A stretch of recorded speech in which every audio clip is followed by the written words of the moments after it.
So what are all of the different acts and such this week? Well, the Archon hunt is for a Crimson Archon Shard, meaning Bird 3 will be selling an Amber Archon Shard. This will mean Amber Armor after doing the mobile defense, then the interception, then taking on a Mer. For normal Duviri to choose the frames this week will be either Saren, Vauban or Nova.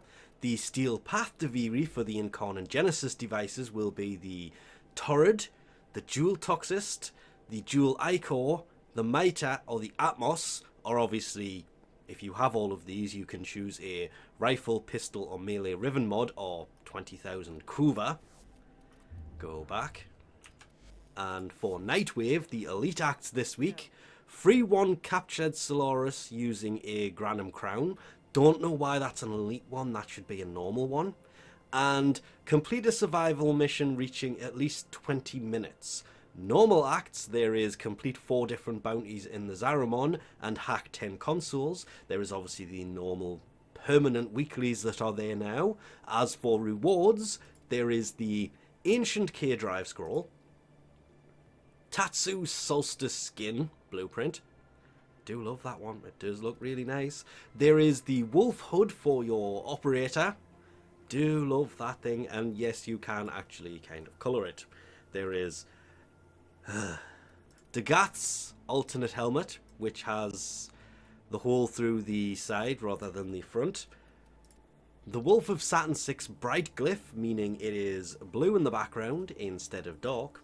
Daytime instead of nighttime, if you will. Prime example. The Dark Glyph is actually here, and you can see it is nighttime in the background instead of it being daytime. Oh, I was really hoping. Oh, well. One of the other new helmets would turn up, but apparently not. That's a bit of a shame. Aura-wise, there is Sprint Boost, Corrosive Projection, minus armor for enemies. That one is really useful.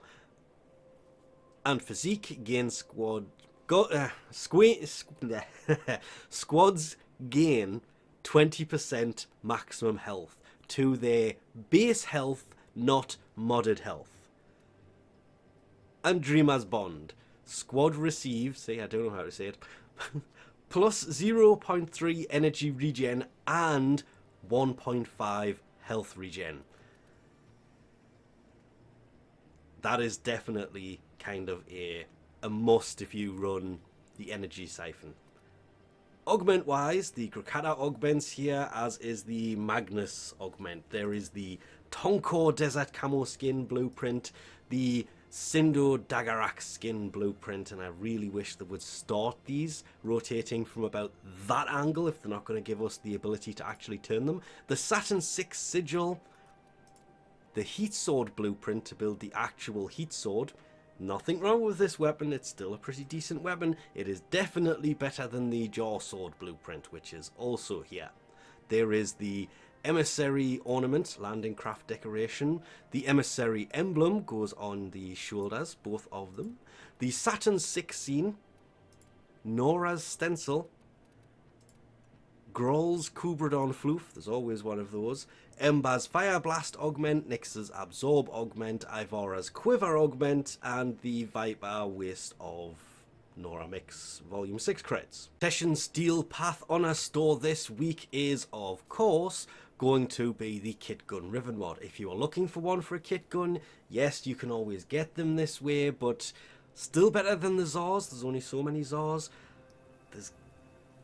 They did add primaries a long time ago for kit guns, so there is primary kit guns as well as secondary kit guns, so definitely worth getting it more than the Zar one is, but again, you can usually pick them up for about 10-15 platinum through trading, which means it has a value of about 35 platinum for these actual mods, which means the Steel Essence conversion rate is way off, meaning these are still overpriced. Checking in on Necraloid for the Deep Archimedia, we have ability duration reduced by 75%. Casting an ability reduces armor by 10% for 10 seconds. ammo restored by drops or gear is kind of, consumables.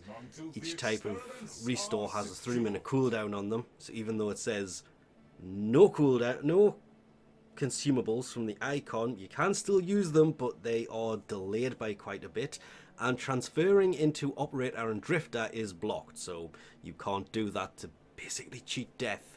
So this week you'll have to do a mirror defense. Ooh. The Oracle and the Vitrium will take damage over time, and you have to collect the glyphs to kind of stop that. And rupturing fragments replace shuffling ones.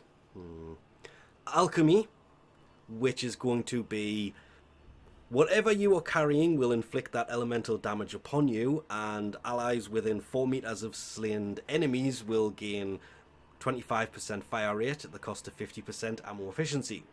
So you can shoot faster, but you'll have less ammo because it will use more ammo. And then survival, where in typical fashion the life support tower delivery system doesn't work. Necromechs will spawn every 90 seconds and drop 6 life support modules when killed. And Bold Venture, I do kind of like. Enemies deal 15% less damage and take 15% more damage, but gain 15% movement speed, attack speed, and fire rate. So they can shoot faster but deal less damage. So as long as you're moving and they're not really hitting you, you can kind of take them out much quicker.